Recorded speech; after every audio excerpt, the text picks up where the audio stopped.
Hey guys, it's GamePanZ Tutorials again. Today we're going to be going over removing acne from people's faces. So, I just googled acne, mild acne. Some of the people look like they were bugs that were eating their entire faces off. It was crazy. But, sorry for people with acne. Um, this is a picture of Victoria Beckham, I think. At least that's who she looks like. Anyways, I'm going to be showing you how to create this from this. So we have one face full of acne, scars, and pock marks, and all lovely sorts of stuff. And she's eating glasses. Quite a turn on. Anyways, so I've already done the steps here. I'll show you the layers very quickly. So we have the one that removes most of it, and then makes your skin more smooth, and then change the layers, the color, so she's a lot more tanner, and I don't know, she looked very. Now this picture makes the quality better because look, even the glasses look better now. So what you want to do is take your original layer, and I'm just going to duplicate it just so I have a copy in case I mess up and like terribly and I can't fix it. And now what you want to do is select your healing tool, or you can just press H, and basically your healing tool, it heals the irregularities. That's a big word. It heals them in your image. So you can, if you mess up, if there's an image that's like there's someone in it and you don't want them in it, or whoever, whatever it is, all you have to do is just use this tool. It'll erase them and make it look natural. However, you have to make it look good because you can do it and also look like crap, because there's a difference between using the filters that come in and then using the filters correctly and doing it well. So select your healing tool. The size, you don't want a size that's too big because then you're going to be removing everything. So you want a smaller size so you're working with the individual parts. Otherwise you could mess up the rest of your image. So what you're going to want to do now is hold down Control. This is if you're using Windows. Hold down Control and select a part that is free of acne and it's just clean skin basically. And just click on that spot. And now that you've clicked on that spot, as you can see bottom left of the screen, you set a new heal source. And your heal source is basically what you're going off of to heal the image. Once you select your source, all you have to do is just, like you're painting with the paintbrush or the pencil tool, click and drag it back and forth. And just do this over the image. And make sure you're selecting new sources because certain parts will be darker than other sources and you may not want that. So just do this again. Make sure you're constantly selecting new sources. Otherwise it'll look like, for example, say you took the heal source from a place that's full of, I don't know, it's very light colored and there's lots of reflection on it. That means everything you heal will all look like there's a reflection on it, and you don't want that. So remember clicking and dragging.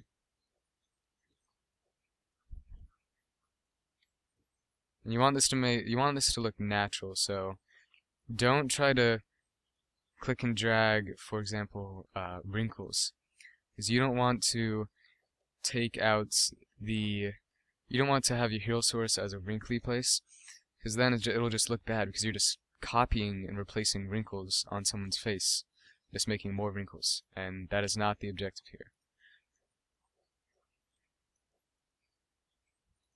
Okay, as you can see, this may take a while, so just be patient, please. Yeah, as you see, I just copied the, okay, it's gone now, but I had accidentally copied the acne marks on her face, and I was just creating more, and I did not want to do that. So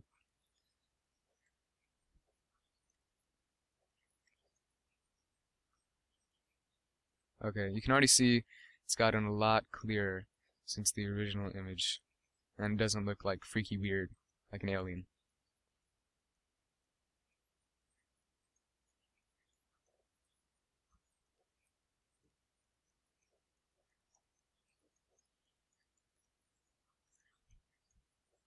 Okay, we're almost done with your cheek.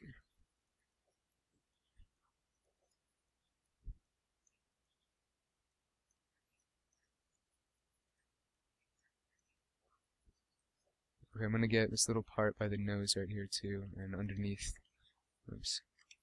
Right, you can see that the pores are very oily and standing out on her face.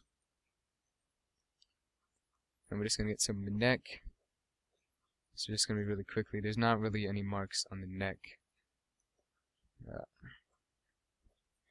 In the top of the forehead, you can see this part is tricky because there's light on it, and it really stands out. And you don't want to remove the light because then it'll look fake. So just mess around with it basically.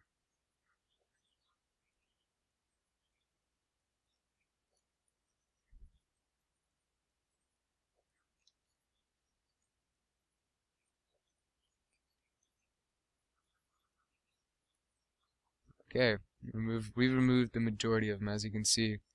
Just a comparison, this one's very oily and pockmarked. This image has less. So I'm going to duplicate the layer again. This is just for the tutorial. I'm just creating more layers just in case I mess up. Now we're going to go to our blur and sharpen. Now this is the part where we're going to be airbrushing the image. Now you want a medium size, so not the entire face, but pretty good size brush.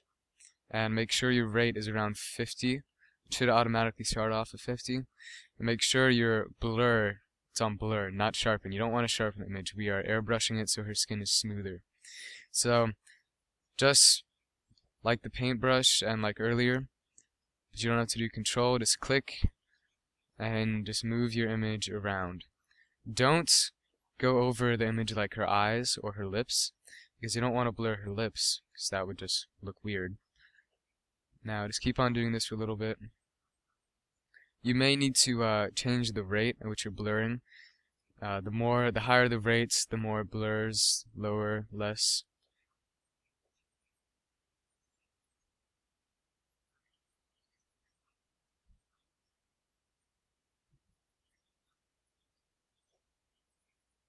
Okay, and don't blur the area near where the shadow stands out. You see how this is her chin? Blurring that too much would cause her like entire chin to disappear. We don't want to do that.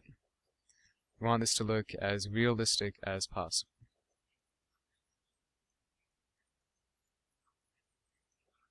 Okay, and as you can see, there's already a big difference between.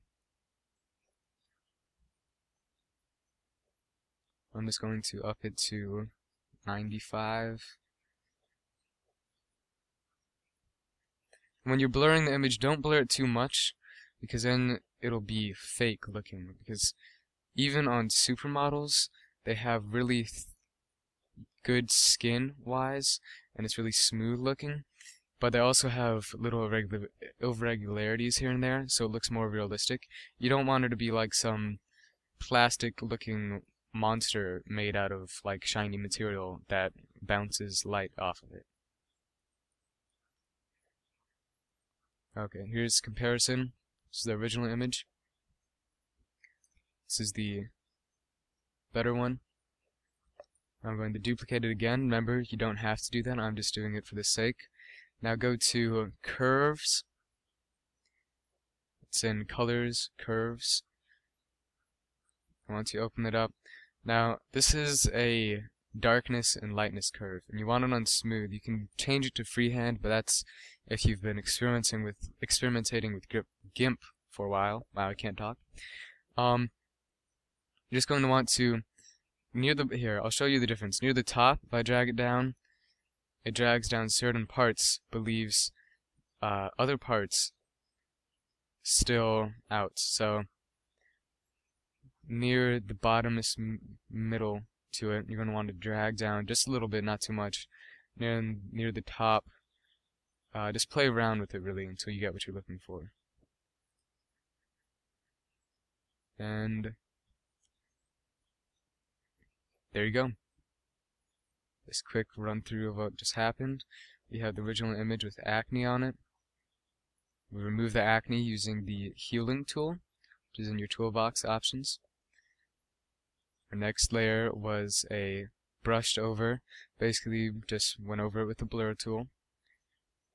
And then I copied the image and then changed the darkness levels. So here you can see the difference between them. Acne, finished version.